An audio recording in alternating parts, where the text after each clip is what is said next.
Ladies and gentlemen, this is the Right Guys podcast where we don't have to change our opinion of President Biden just because Congress says so. And now your hosts, Josh Hammerling and Max McGuire. Welcome back. Another edition of the Right Guys podcast. My name is Max McGuire. I'm Josh Hammerling, back at it on another day. Start off with some good news. Yeah, what do you I'm sure have? you saw this morning. Georgia judge dismisses 6 of the charges against Donald Trump and his co-defendants. Wow. The basis, the real crux of the RICO racketeering argument, which includes, as we've criticized so often on the show, the claim that him calling a government official in Georgia amounted to lying on a document to a government official. These are the charges that got tossed out. Now, the judge said that the way that the indictment read was too vague for Trump and his lawyers to possibly have mounted a defense because they weren't specific enough. So the judge left the door open for these charges to be refiled. The difference, though, is if they refile these charges, these 6 charges will not likely be tried before the 2024 election. So the real question is whether the RICO charge itself can still survive when all of these other charges have fallen apart. For example, Mark Meadows, Trump's former chief of staff, the only charge remaining against him is his charge under RICO. So there's no other charges. So that's where he's being charged with furthering a criminal conspiracy. But all of the charges that outline that criminal conspiracy have been tossed out. Well, how can you have criminal conspiracy if there's no crimes committed? Yeah. So it's going to be interesting. It's going to be interesting whether he remains a co-defendant or whether his case just falls apart completely or if they refile him. Right. Or, but it still doesn't matter. They won in the lawfare. They got to spend treasure on a ton of lawyer fees for almost better part of 8 to 9 months. Right. So, I mean, they quote still win, but if they can get those thrown out, that's great. I know there's only a few that still they're trying to go after Trump for. Again, those were all, dependent on whether those other charges did remain. So how long is this going to last? And now, are they really going to be able to take it to court? Yeah. When this first broke, I thought, I didn't read beyond the headline. I thought surely these must have been tossed out because of the latest news that we've heard that the recording of Trump may have been illegally recorded.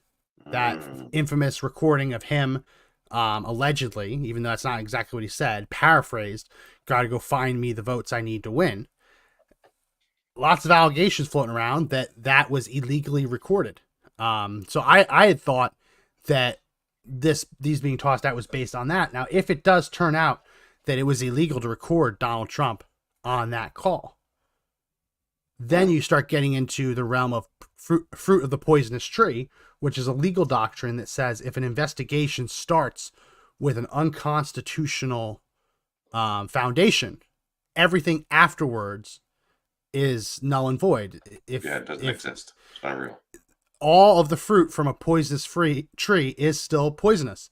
So like if a cop kicks in someone's door without a warrant and then finds a bunch of marijuana inside, the marijuana charge isn't going to stick because he had no right to kick down the door in the first place. Yeah. So that is what Trump's going to likely be arguing in Georgia. Also, we have two motions to dismiss pending, about to be heard in the Florida documents case. We have the Supreme Court now delaying the Washington D.C. case for Trump. Trump is now trying to delay the New York case. He's posted a bond for the Letitia, for the $364 million judgment, right? Lots of things are going well for Trump. Liberals are freaking out. I've seen some people on Twitter even demanding that the judge reject Donald Trump's bond, which seems weird. You put up for bond. They just want his properties to be seized. That's what they want. Yeah. They want to try to pinch him every chance they get. Man. I mean, that's it. Just get Trump. Doesn't matter. Yeah. Get him. Get him. And the reason that you post a bond instead of selling the properties is if you sell the properties, right, and then you win on appeal, you might not be able to buy those properties back for the price that you sold them at. Yeah. Whereas he posts a bond, he gets someone to agree to post his bond by saying, hey, if I lose, you'll get my properties. The irony in all of this is that's the underlying complaint in the case, that his properties aren't worth what he says they're worth. The irony in all of this is he's been fined.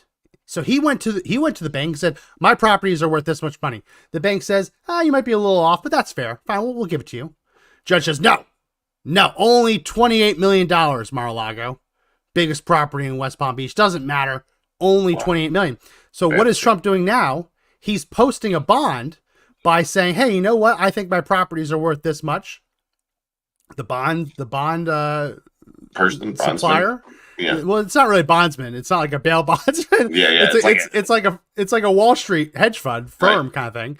They say, you know what? Yeah, I think if God forbid it all goes south, I think we could get our money back and some with these properties. The crazy thing is, like, here again, the market force is at work. Trump's saying, I think this is how much my properties are worth. Other people in the market saying, yeah, I agree. They're worth this much. He can't post the bond unless his properties are worth what the judge has said they're not worth. Which would render the whole case. Well, shouldn't it's all moot. Null and void. Like, it's moot at that point, right? It does not exist. Yes, and it was like what, 400 million or something like for the posting bond. You have to post the you have to post the worst case. I think they say a year of interest. So worst case scenario, the appeal takes a year. You have to also post as bond the interest as well. Wow, which is crazy. They're saying that it's Russian money because the person who helped post the bond does have some financial interest in Russia, but that's irrelevant. That's not a thing, right? If Trump wanted to go to the Bank of Russia and say, hey, will you give me a loan on my properties? And they said, yes, you can't toss it out just because it's the Bank of Russia. No. It's not how it works. That I'm aware of, right? Yeah. No, without crazy sanctions in place. But yeah, don't worry. I posted my bond, Your Honor, here because, my properties are worth what I'm saying they are, even though you said it's only 24 million. So it's no big deal. It's no big deal. We'll just keep going with all this. It's just crazy. It's just attack him on every point. They're just trying to destroy him financially because they know he is the person who has the treasure to fight back, right? And he is. But it's going to cost him everything to do it. I'd be interested. So like when I've never had anything of Trump's level, but as I've said on the show before, I have fought my own property taxes every year, getting ready to have to do it again. It's a lot harder now that property values are going up. But one of the Trump cards, the ultimate Trump card, no matter what a county appraiser says your property is worth, the ultimate Trump card is actually selling the property. Mm-hmm. So I remember when I first moved to Texas, they said, your house is worth X number of dollars. And it was 90 grand more than I just paid for it. Mm-hmm. And I walked in and I did the whole, I think you're wrong. And they said, well, we think we're right. And we kind of went through the song and dance and said, oh, by the way, you're definitely wrong because I bought it like less than a year ago and you have to honor that price. And so, you have to honor that price. So one of the workarounds, I don't know if it even could work at this level, but like at this point, it's a he said. Trump says it's worth one amount of money. The attorney general says it's worth another amount. And then the judge decides if he was to sell Mar-a-Lago or put it up as a bond, right? And the bank was to agree to post the entire bond just to get Mar-a-Lago if everything goes south. That it seems like that's exhibit A in an appeal. I mean, it shouldn't go much more further than the first day then. Like, it shouldn't be stretched out. It would be, in favor of the client. case dismissed at that point. May it please the judges of the appellate court, the only way I am able to be here is by posting a bond. And the only way I posted a bond is by leveraging the properties that the decision against me held were worthless. And it's a brilliant tactic, right? I mean, it's a brilliant tactic. I leverage the very thing you say that isn't worth it for the exact amount of, for more money than it probably is, because it's $1 billion property. I mean, it has to be, right? Yeah. And he probably went to that group and was like, they're working the bond, and he's giving it to for considerably less than what he would probably actually sell it for, in the hopes that he gets it back and tries to recoup some of that bond cash, right? Yeah, I mentioned it on the show a while ago. But I just got reminded of it a couple of days ago. Driving down the road, there was a sign on the side of the road on farmland, and the sign said, "Township hearing to rezone property now owned by such and such development group." The farmer sold his land to the development group before it had been rezoned. And now the development group is holding a hearing to rezone it. Yeah. So the farmland is undervalued at the tax level because it's farmland, right? Yeah. An acre of farmland is not valued nearly as much as an acre of residential commercial, because they have these discounts for farmland. Otherwise, you couldn't have farms. If farmers with 100 acres had to pay the same property taxes as you or me on a quarter-acre plot, it would be insane. They'd be out of business, right? So I look at that, and I scratch my head and said, that's what Trump's accused of doing. It's telling the bank, hey, I have this property. It's zoned this way, but if you could get it rezoned, it'd be worth a lot more. So I'm going to value it as if you've gotten it rezoned. And the judge in New York says, no, you can't do it. So even just driving down the road, I quite literally saw an example of this, of how this works. You leverage the value of a property before all the T's and the I's crossed and dotted, but under the clear explanation to the other party, hey, in order for it to be worth this much, you're going to have to do some stuff, right? Just go after him. Undo everything. Throw common sense out the window just to go after him. Make it look like he's a bad guy, no matter what it is. It's all just pages from the playbook. I mean, and it's stupid. It's mind numbing to see the reality of how business works, and to go after someone for simply following the rules. Trump followed the rules. Yeah. Nobody got harmed in this. Nobody lost money in this stuff, right? If they had lost money, they would recoup that by either going after what he has through legal actions, or seizing what he might have, right? That's how that would have shaken out if they didn't make money. But everybody made money, so there's no harm. I still don't understand why any of these even went out there, other than the war on the Republican Party, on Donald Trump, right? Because they know he's the head of the party, and they're trying very hard to defeat their enemies on every level, Max. And right now they're going after a guy who's running for president, right, in the midst of a campaign season that's about to kick off in the next 30 days, right? We're going to start seeing crazy commercials start. Yeah. And that's what it is. Just complete scorched earth going after Donald Trump. And they're willing to put their very bar licenses on the table to do it.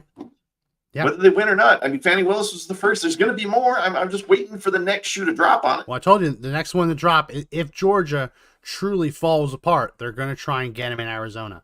On the same kind of charge, because they have a sympathetic prosecutor in Arizona as well.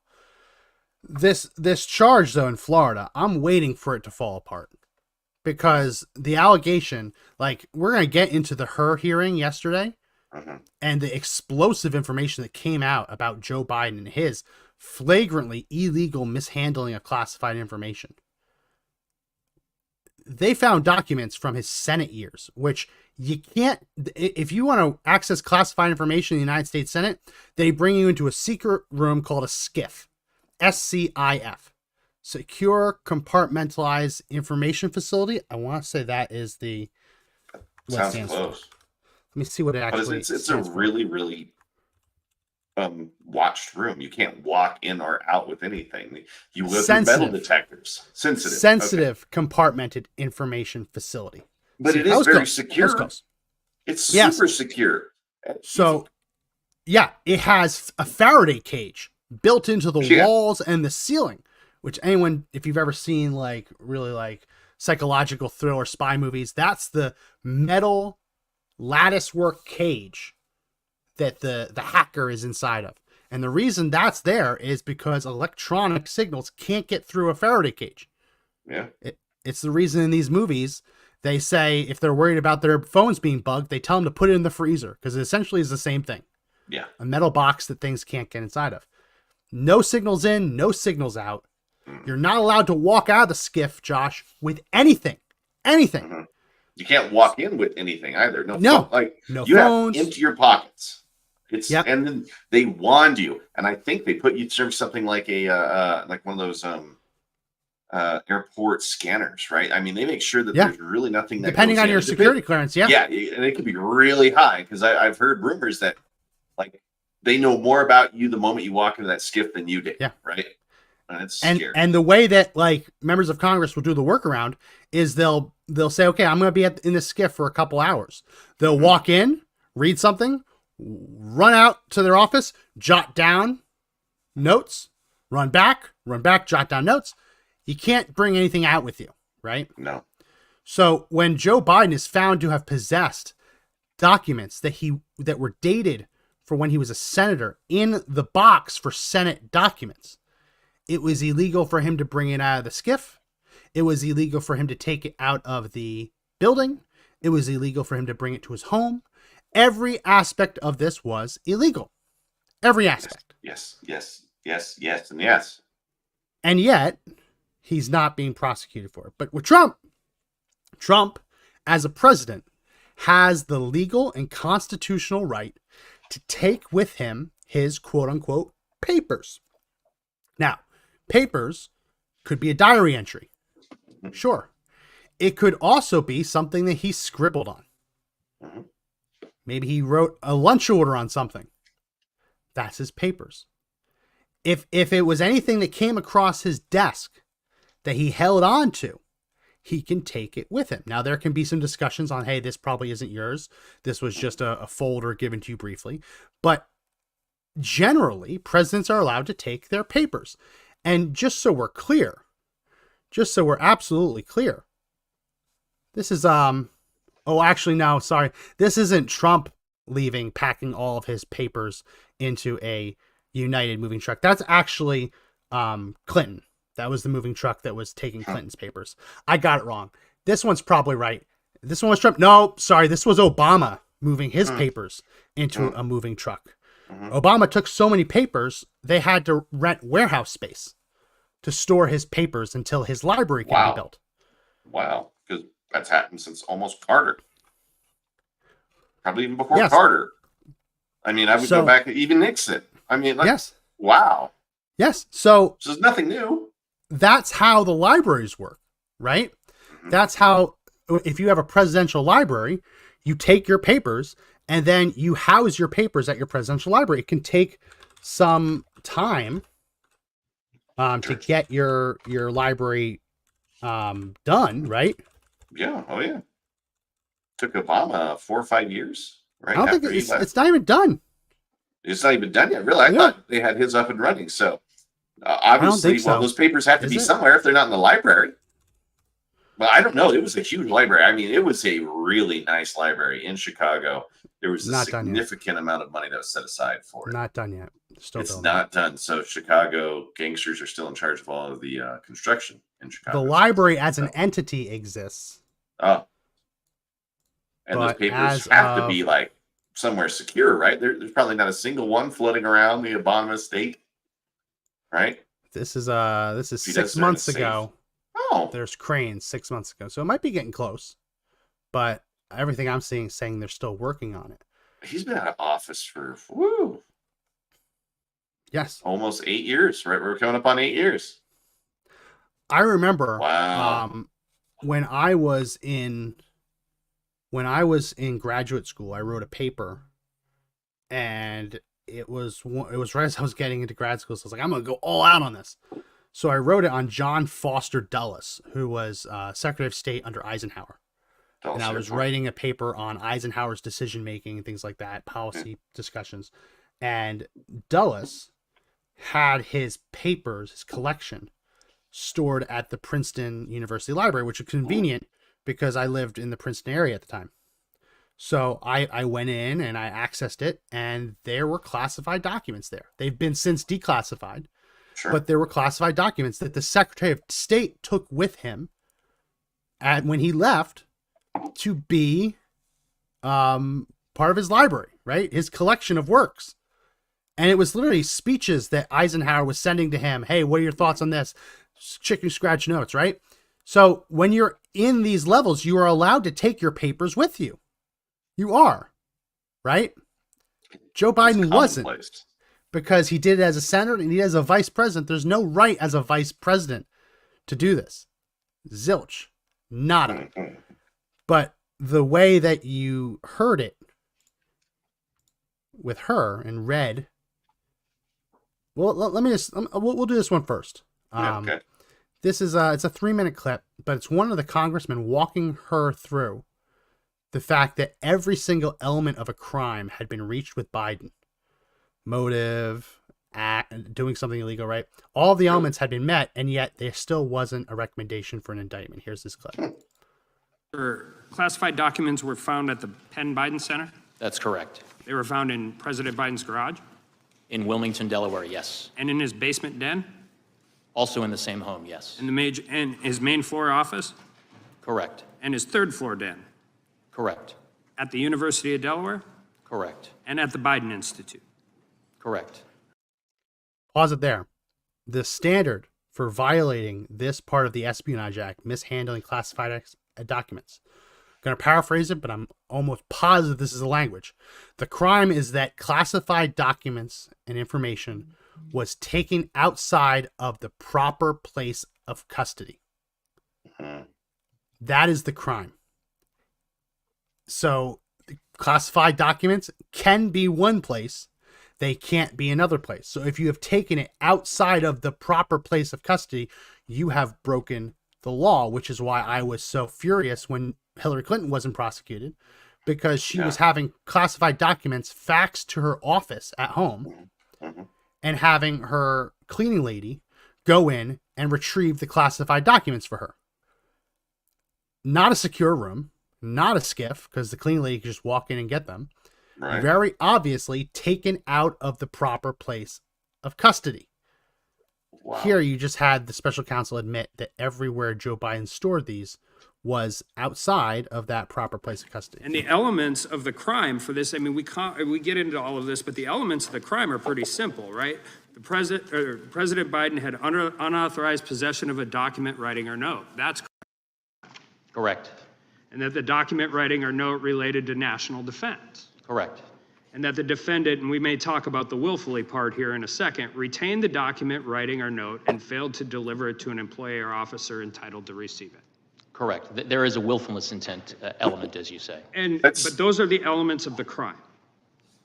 Including the intent element, yes. And there are at least 2 different quotes, right, where he told his ghostwriter, and this is in your report, in a matter of fact, and this is February 16, 2017, that he had just found all this classified stuff downstairs. He did make that statement that was captured on an audio recording. And on April 10th, 2017, Biden read aloud a classified passage related to a 2015 meeting in the Situation Room. That is in the report, yes. I'm going to pause it. Lots we have to talk through, because the Trump indictment in Florida includes an accusation that he shared a classified document with someone in a meeting who was writing a book. Yes. Joe Biden did the exact same thing. He's not being prosecuted. Donald Trump is.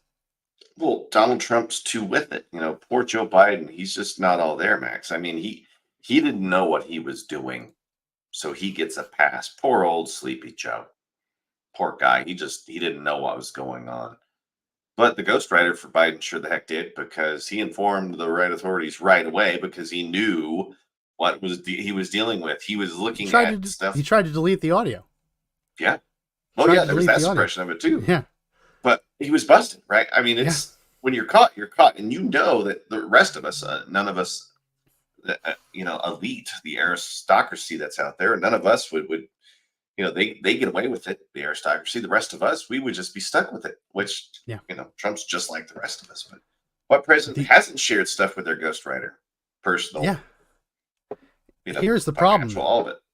The decision not to prosecute Biden rests on the fact that he doesn't have the mental acuity, mental fortitude, memory for them to be able to prove that he willfully did it, right? Except they have him on tape telling his ghostwriter that he just found the documents, right? So let's give him the biggest benefit of the doubt ever given, something they never give Trump. Let's give him the benefit of the doubt that up until that moment, he truly didn't know that there were classified documents in his basement, in his garage. Possible, the moment he found out and he kept them would still be the moment he broke that law. Since 2017, 18, 19, 20, 21, 22, 23, 24, 7 years later, right? They're still there.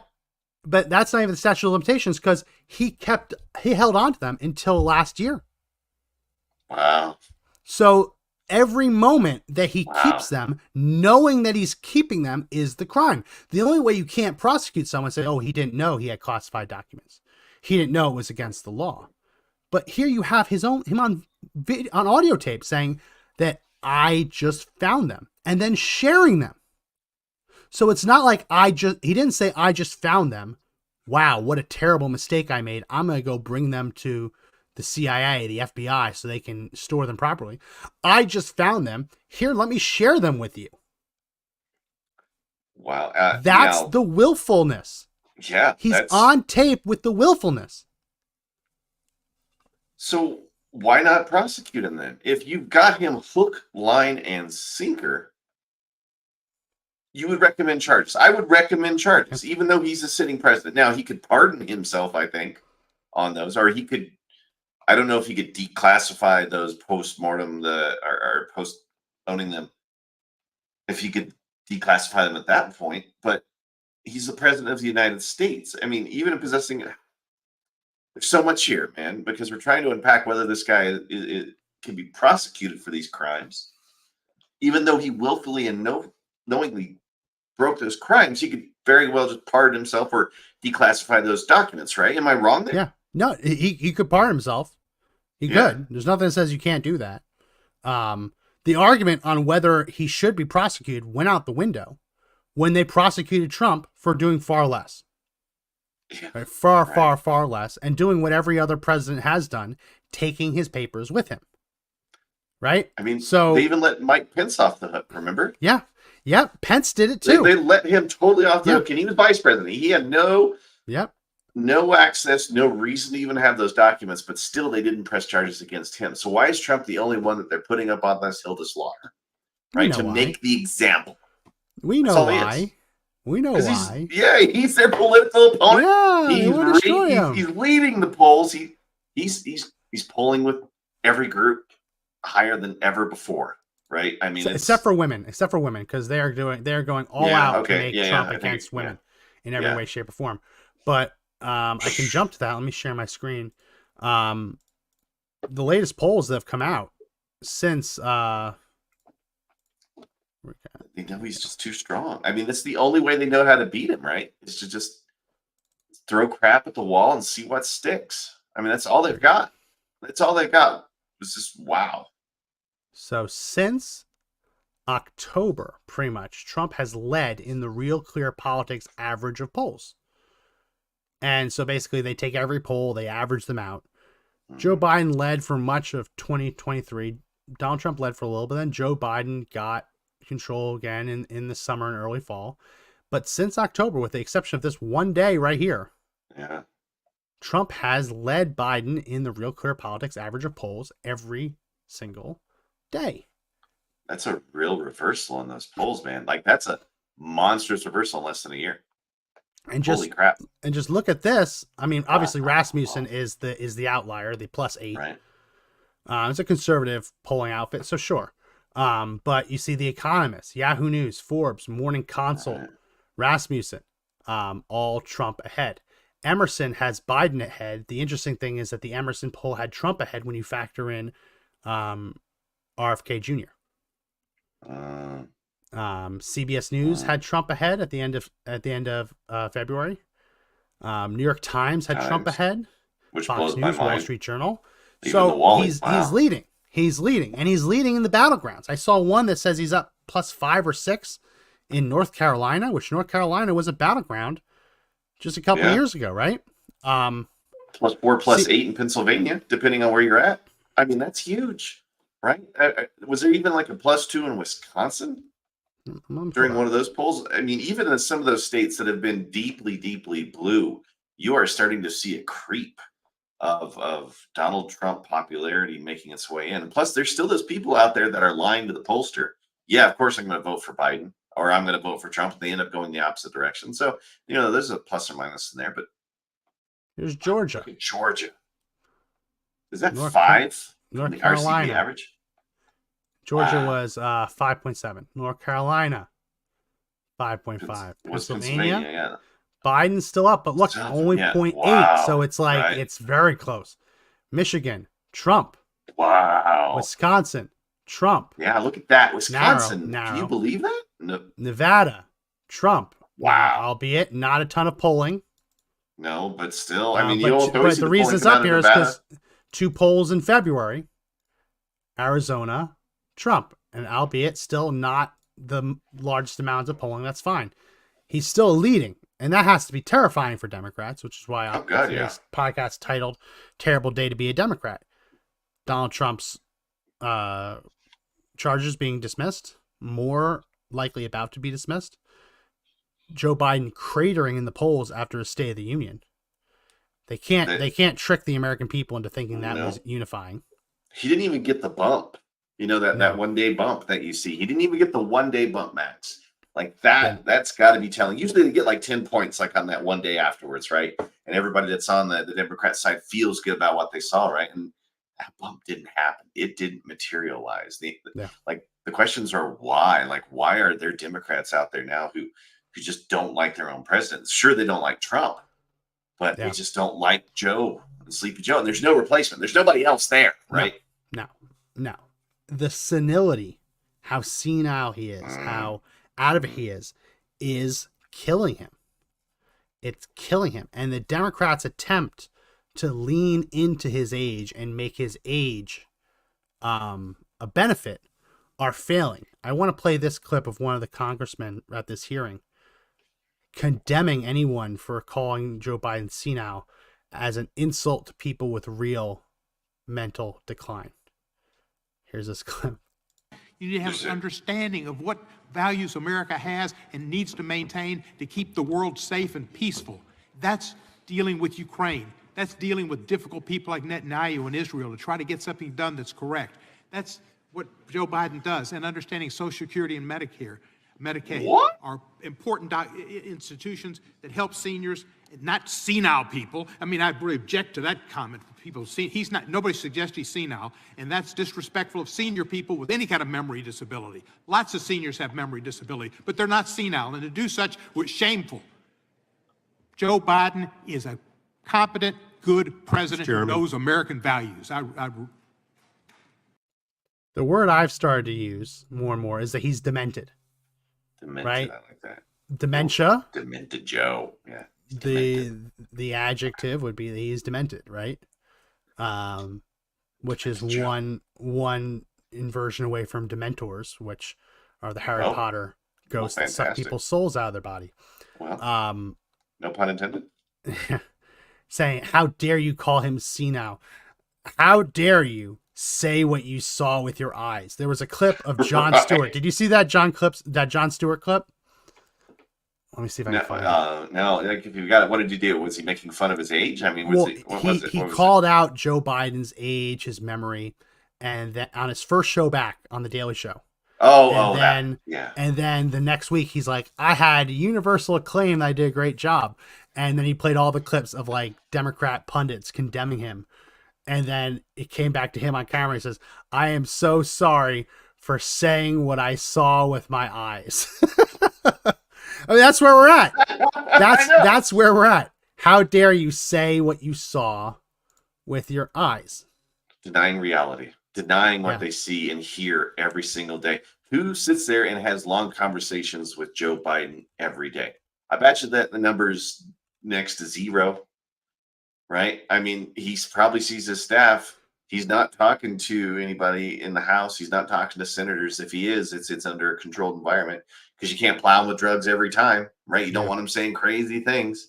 He's not there. We know it. We see it. When he sits there and he's at a state dinner and he's staring into the void with nothing there, right? Like there's nothing. It's just, yeah. How do you not, like, the mouth is agape too, right? He's just like, and it's vegetable. also the dread that you can tell is on his face. Like, what the hell is going on? Yeah, I don't know where I'm at. It's just so Orwellian, right? I mean, this is one of the most famous lines from 1984. The party told you to reject the evidence that you saw with your eyes and your ears. It was their final, most essential command, right? That's like that's one of the most famous lines from 1984, George Orwell's book, because the despot, the party in charge, was quite literally punishing people for just mentioning what they noticed, right? Yeah. Now, your eyes do deceive you. It's not what you think it is. It's what we tell you it is, which is how that they've had to run with this. Now, listen, when Ronald Reagan ran, remember, he had a very famous quote about his age in a debate. I'm going to read it here just to make sure I get it right. He said, I will not make age an issue of this campaign. I'm not going to exploit for political purposes my opponent's youth and inexperience. And right then he disarmed all of the accusations he was too old, right? That's not what Joe Biden's doing. Joe Biden's saying, I'm old. He's saying, I'm old, but it's good because that means I know a lot. Very obviously he doesn't. Right. I mean, you start with, what'd you have for breakfast, Mr. President? What? Cream and chocolate chips, right? Well, the lights are on. Nobody's home. We've seen it.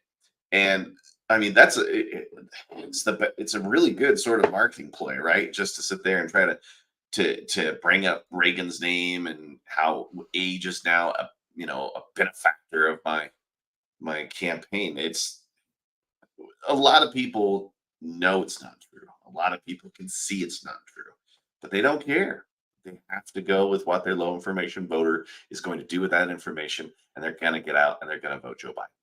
Right? That's all they care about. They're shoring up the base. How do you shore up the base? Well, you've got to convince him he's all there, right? And he's all in, which is what they're doing. Joe is all in for America.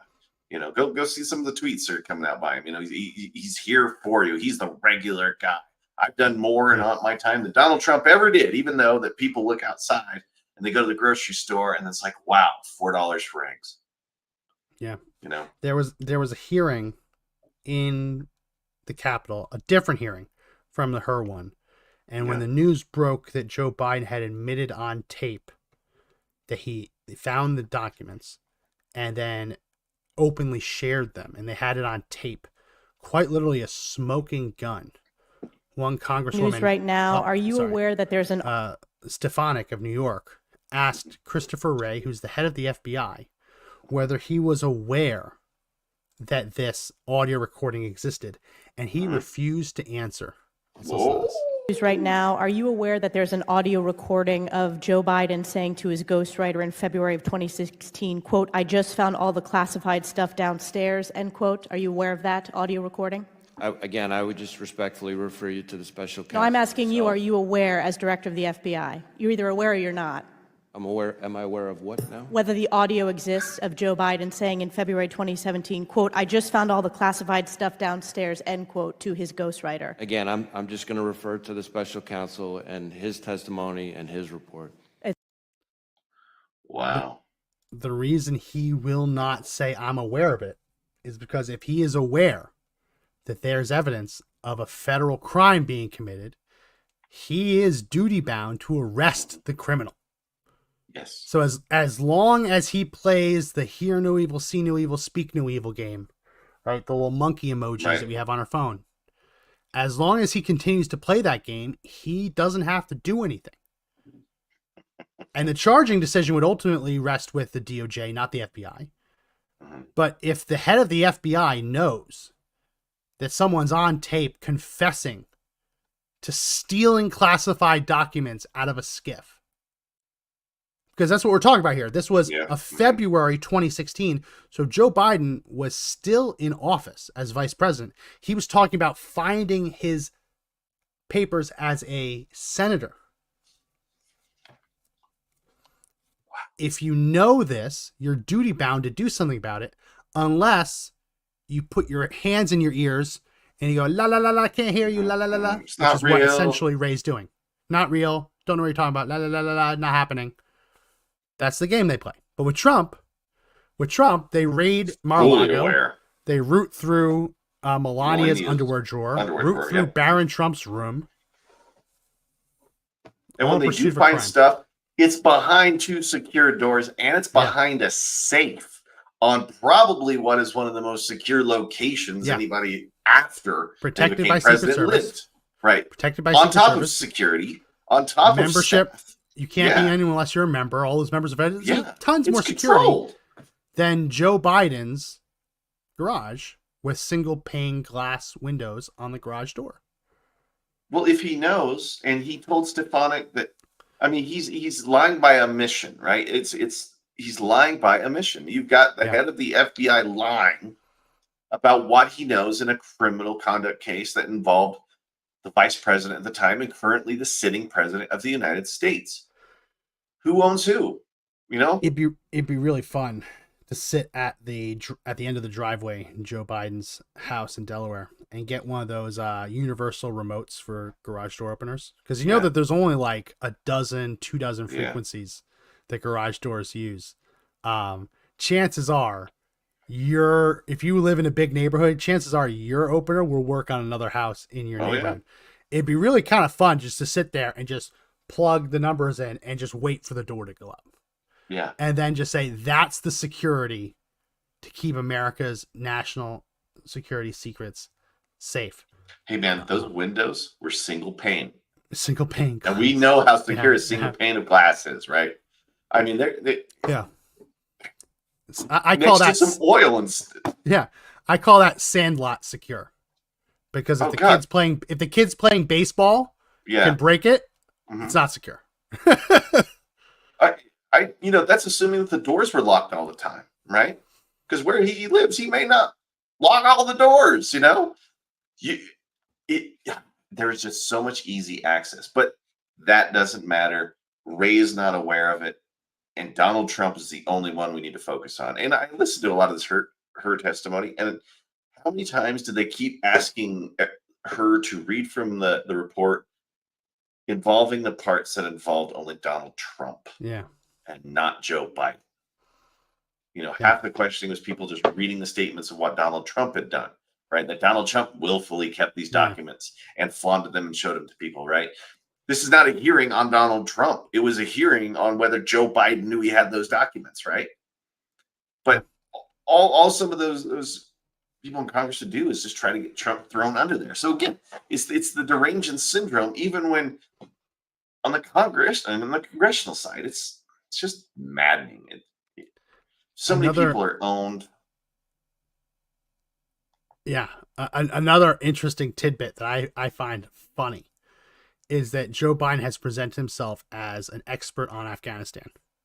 That he's the guy, he knows what's going on. Now, Her's report, he makes it clear that he actually doesn't know about Afghanistan. He mixed up people, he mixed up timelines, he mixed up strategies, who advocated for what. But another bit that I think is hilarious is stretching back to 1980. The Senate papers included. Joe Biden has misspelled the word Afghanistan habitually. he doesn't know that there's an H. That's okay. I'm a terrible speller. Like, I'm probably But- going to give a pass on that one. But you don't present yourself as a subject matter expert on the country. No. On the Armed no. Services Committee. You know what I mean? Like, I know, right? It's just so stupid. I'm an expert in Afghanistan. How do you spell that? Well, now, like, he didn't even like put the H the wrong place. He doesn't know there was an H. H in there, yeah. Which It's all I phonetic. think, and for all the audio listeners, this is a tweet from Paul Sperry, who's really funny and really good tweets. Biden told her he knew more about Afghanistan than Obama and was a premier member of the foreign policy establishment, end quote. But her found a number of folders labeled Afghanistan, Afghanistan, in his files in his handwriting. Biden had been misspelling Afghanistan without the H since 1980. I think it's funny because he said he's the premier member of the foreign policy establishment and knew even more than Barack Hussein Obama. But can't spell the country. No, you don't remember that? You don't remember that old? Yeah, I remember. I can't say Barack Hussein Obama without going, He's here to save our nation. I want to see if I can find that. I haven't listened to that in a while. No, It I haunts my did dreams. not play that. The whole point was that you don't play that. The guy doesn't even know how to spell Afghanistan, even in 1980, before they'd even taken the top off, right? I mean, the arrogance there, but he's just reporting, like he was calling balls and strikes to some degree inside that report because he knows the person he's dealing with is not all there. And if Joe Biden had to testify about this stuff, there is no guarantee that what he's saying is the truth because he has no grasp on critical thinking. He's got no grasp on his memory. I mean, there'd be no testimony that'd come out of him which you could say is truthful because he doesn't know what the truth is anymore. And that's the president of the United States, right? That's the guy in charge of the nuclear football. Yeah. It's mind-blowing. So, who's in charge of the United States and who's in charge of the FBI? Are they actually doing their due diligence? Are they going after their criminals? You're spying a little way too much right before this goes on, and yet, oh, good, you found it. Like, tell me if you can hear that's it. great. Can you hear it? Oh, I can't hear it. That's too bad. Can you hear it? No. You can't hear it? Really? No, I can't hear it. it. Oh no, it doesn't need to be fixed, buddy. I'll No, fix no, we're fine without it. Like here, I'll let me. fix it. No. The funny thing is that when I searched for it, Yeah. it literally I said Barack Hussein Obama and it auto-corrected to Tell me if you can hear it now. Oh, good. Here we You go. can? Yeah, hear yep, it? I can hear it. He said we must be fair today. Equal work means equal pay. Barack Hussein Obama. He said we must stay the same and make sure everyone gets a chance. Barack Hussein Obama. He said red, yellow, black, or white, all are equal in this sight. What? That's from like. Hussein Obama. Yes. Barack Hussein Obama. Yes. That kid. I seem to have remembered it as the whole class, but this is a situation where it seemed like that kid was taking some initiative. This was a solo. Well, don't they all sing it together? I mean, it's like they magically all know it. I thought that's how I remembered it. Whoa. Maybe that's a Mandela effect thing. I seem to remember that there was a whole unison, but well, hey, did you know that Joe Biden is suffering from the Mandela effect with everything right now? Like he kind of remembers it one way, but he's, it's different the other way. So, that's kind of cool. Like, hey, Nancy, your wife's name is Jill. Hey, Jill. Hey, your wife likes ice cream. Hey, can I have her number? Come on, man. Chocolate chips. Right. She's kind of cute. She's in the Corvettes. Give her my number. The worst part. I don't know if I mentioned it yesterday. There's a part in her transcript, not in his report, but the transcript, where out of nowhere, Joe Biden starts talking about his car and makes engine noises like vroom, vroom, vroom, vroom, like a child.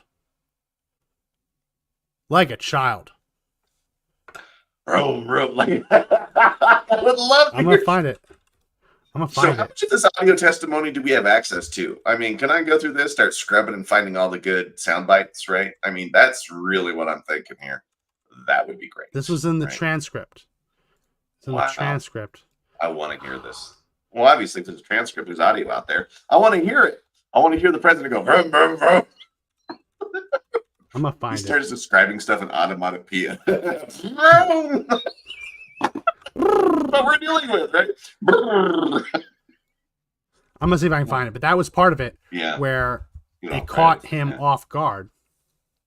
It caught him off guard because Did Joe even know that he was talking to someone from the FBI? You know what I mean? Maybe he didn't. I don't know. That's the thing is like, there is no way, like that interview coming out of that, if you were her, you would be shocked, right? You just spent time with the president of the United States, and this guy was busy making car noises at you, right? Like, how do you not tell everyone in your report this guy's not all there? Because he knows the moment he does that, everybody on the left is going to come after him hard. In fact, they'll want him to change that testimony. You know how many people yesterday were saying that the words, senile and mild tempered old man were just not right? It's just ageist is what they were coming up with, and he should have used other words, right? They're already trying to elicit him to change the words about him being old and crazy. And, hers got to be in a real tough spot on this one. He's got everybody on the left coming from him. He's got people from the right trying to get that testimony and pull it out of him. And this guy's kind of sitting there in the middle, having to tell the world the truth. He knows that no matter what comes out, it's going to be damning. I mean, all you're getting is that Joe Biden is a senile, demented old man. And somehow he's capable of making calls on national security. Yeah, no, he's the foremost expert on Afghanistan without an H. Get it right. You gotta get it right. No, so are there two different Afghanistans, like the one without the H and the one with the H? Wow. Are you that? The right one? Is that it? Oh my gosh. Okay, so here we go. This is the first one. This is the second one. So we'll read both of them. Okay. Let's. Oh, wow. Oh, that's the library. There we go. Where'd it go? You had it. Here we go. Okay, right let me do my whole screen. That way you can have them side by side. Wow. This is my favorite vroom. I'll get my favorite sippy cup and eat babies. Okay. All right. It may have been, and by the way, to complicate things, in the meantime, my Corvette was being worked on because I had to do that show with his attorney, Jay Leno. Yeah, Jay Leno. Didn't have to. I wanted to do that show with Jay Leno. Ha ha ha. And there was a kid who used to help me take care of my Corvette. I wonder if that kid went into the garage with the classified documents. Oh, well, he may have had access there. This is where if you wanted to get him, you could get him. Well, yeah. Did you let him into the garage? Yeah. And he pulled it in and out. He pulled it in and out, to work on the carburetor, whatever, to get it up to the Chevrolet dealer. Indiscernible. Whatever. So there was a lot of stuff going in and out, but I don't remember when the boxes came or where they came from. Do you remember whether it was when the Corvette was coming back after the Jay Leno show? So in other words, it goes out for Jay Leno, eventually comes back. Oh no, it was in and out for a bunch of reasons. Just admitted it because it drove me crazy. I wanted to drive it. And I said, I got it. That makes sense. A beautiful car. And the worst part was they said I couldn't drive it outside the driveway. It's a long driveway. So I get to the bottom of the driveway, tack it up to about $4,000. Vroom, vroom. Makes car sound. It's what's in the transcript. Makes car sound. You think I'm kidding? I'm not. We believe you. I believe you. Yes. Probably one of the best parts of being vice president. I get to drive all these, electric vehicles. I have. Damn, they're quick. Ha, ha, ha. Think about this. You had one of those big 4x4s. I think it's a Ford Bronco, whatever it is. 0 to 60 in 4.6. Yes, instant torque. That's fast. Yeah, by the way, you know how it works? This is their interview. But he made car sounds. He made engine sounds. My toddler makes engine sounds when a car drives down the road. But no, not prosecuted. In the middle of his engine sounds, admitting that he let someone in and out of the garage where the classified documents were being stored.